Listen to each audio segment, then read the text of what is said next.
Selamat berjumpa kembali dalam layanan audio Sahabat Seperjalanan. Hari ini adalah hari Kamis 26 Februari 2026. Tema renungan saat teduh kita dengan judul Meninggikan Allah. Firman Tuhan terambil dalam Yeremia 13 ayat 15 sampai dengan ke-16. Dengarlah, pasanglah telingamu, janganlah kamu tinggi hati. Sebab Tuhan telah berfirman, permuliakanlah Tuhan Allahmu sebelum ia membuat hari menjadi gelap, sebelum kakimu tersandung di atas bukit-bukit yang diliputi senja, sementara kamu menanti-nantikan terang, tetapi ia menjadikan hari kelam pekat dan mengubahnya menjadi gelap gulita. Mari kita berdoa. Bapa yang di dalam sorga, biarlah kami diajar oleh kebenaran firman Allah, bahwa kehidupan kami sesungguhnya berdasarkan anugerah kebaikan-kebaikan Allah. Tanpa anugerah dan kebaikan Allah, maka kami adalah kegelapan, kematian, kehancuran, dan kebinasaan. Dalam nama Tuhan Yesus kami berdoa. Amin. Shalom sahabat seperjalanan yang dikasihi Tuhan. Kalau kita berbicara tentang tema meninggikan Allah, maka manusia seringkali berjuang untuk mencari sesuatu agar kita bisa dipandang berharga, agar kita bisa mencapai ketinggian ilmu, ketinggian ataupun kapasitas di dalam kemampuan, karunia. Kalau juga kita punya tabungan yang kalau ditumpuk itu tinggi. Saya pernah melihat ada sebuah yang dilakukan penangkapan kepada koruptor, itu uang berjajar itu hampir sampai setinggi manusia, berapa triliun, tidak terhitung jumlahnya. Maka sesungguhnya itulah hasil daripada korupsi yang sedemikian luar biasa.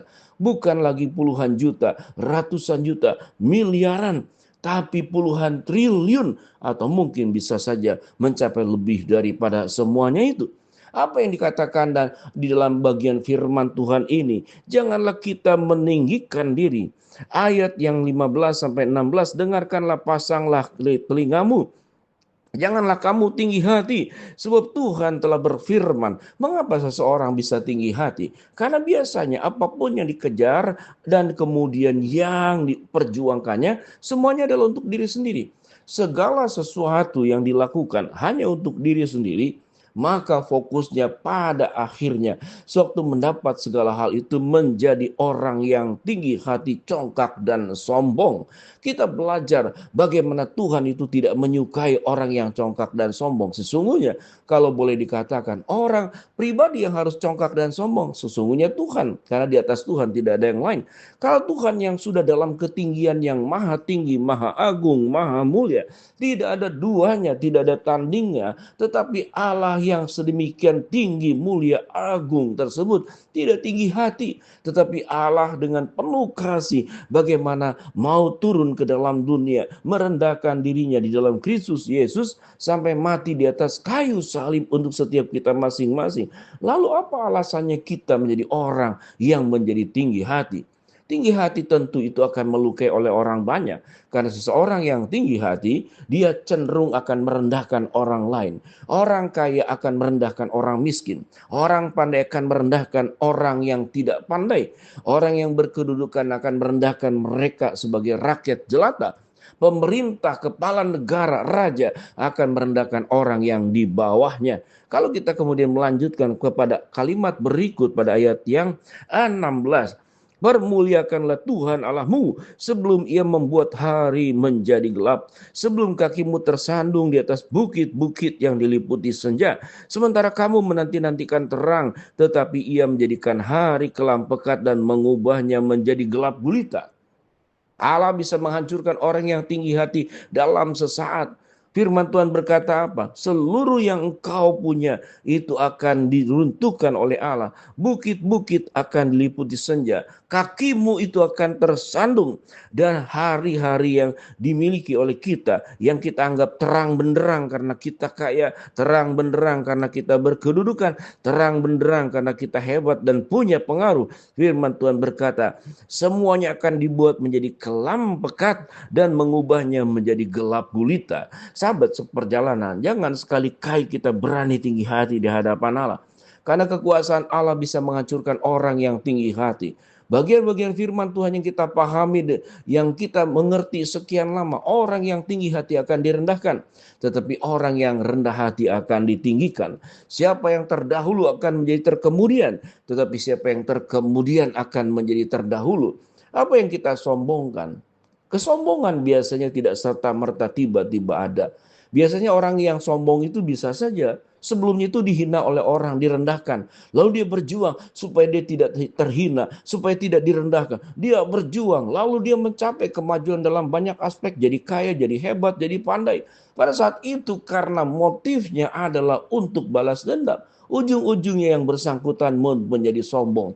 Bukankah ini adalah sebuah karakter lingkaran setan yang membuat orang yang tadinya sabar seringkali dimarahin, ujung-ujungnya dia menjadi pemarah. Orang yang tadinya kemudian rendah hati, tatkala menghadapi orang-orang yang tinggi hati, seringkali merendahkannya. Dia mengalami sakit hati, kepahitan, secara tidak sadar. Lama-lama dirinya pun menjadi orang yang tinggi hati. Tatkala kita mungkin seringkali ditekan, diremehkan, tidak dihargai, sewaktu kita kemudian berhasil, kita juga bisa tergoda untuk meremehkan, tidak menghargai, dan menekan orang lain. Lingkaran setan. Ada sebuah kalimat yang disebut dengan lingkaran setan. Itu asalnya dari mana? Lingkaran setan itulah pekerjaan setan. Setan itu tidak mau kerja satu kali, hasilnya cuma satu kali. Kalau setan sudah merencanakan sebuah program godaan kejahatan, sifatnya lingkaran, maka lingkaran itu akan berputar, akan berjalan seperti roda, menggilas siapapun yang ada di sekitarnya. Itulah dosa dan strategi iblis, kita supaya jatuh dalam dosa. Firman Tuhan berkata, biarlah kita sesungguhnya hanya memuliakan Allah. Permuliakanlah Tuhan Allahmu sebelum ia membuat hari menjadi gelap, sebelum kakimu tersandung di atas bukit-bukit yang diliputi senja, sementara kamu menantikan terang, tetapi ia menjadikan hari kelam pekat dan mengubahnya menjadi gelap gulita. Sahabat seperjalanan, tidak ada seorang pun yang sanggup berhadapan dengan Allah. Kita satu hari kelak nanti akan berhadapan dengan tahta pengadilan Allah. Di sanalah kita akan bersujud, berlutut, siapapun kita. Kita tahu betapa kecilnya, betapa tidak ada artinya manusia, betapa rapuhnya manusia. Sahabat seperjalanan, biarlah kita meninggikan Allah dalam hidup kita dan bukan meninggikan diri sendiri. Kalau ada sikap-sikap dan sifat-sifat kesombongan yang disadari ataupun tidak disadari, yang sudah melukai sedemikian banyak orang, lakukanlah pertobatan saat ini juga, sehingga anugerah kebaikan Allah tidak hanya berbicara mendapatkan anugerah makanan, uang, jabatan, kemudian keberhasilan, tapi anugerah sesungguhnya adalah tatkala kita mengubah hati kita menjadi hati yang penuh dengan kepekaan, yang menjaga hati kita menjadi orang yang rendah hati, yang selalu mengutamakan meninggikan Allah di dalam setiap aspek hidup kita. Marilah sahabat seperjalanan kita belajar, inilah peringatan Allah. Kalau kita tidak mau diubahkan, hati kita tetap sombong, angkuh, dan tinggi hati, ingatlah kegelapan akan menjemput kita. Seperti bagaimana dikatakan pada ayat yang 15. Kakimu akan tersandung di atas bukit-bukit yang diliputi senja, sementara kamu menantikan terang, tetapi ia menjadikan hari kelam pekat dan mengubahnya menjadi gelap gulita. Mari kita berubah supaya kita meninggikan Allah dalam hidup kita. Kita berdoa. Bapa dalam surga, hamba-Mu berdoa buat sahabat seperjalanan yang sakit, Tuhan jamah sembuhkan, yang sedang menghadapi masalah, Tuhan bukakan jalan, yang sedang berdoa mengharapkan sesuatu, Tuhan kabulkan sesuai dengan waktu rencana Tuhan yang terbaik. Di dalam nama Tuhan Yesus kami ingin memuliakan Allah dalam hidup kami berdoa. Amin.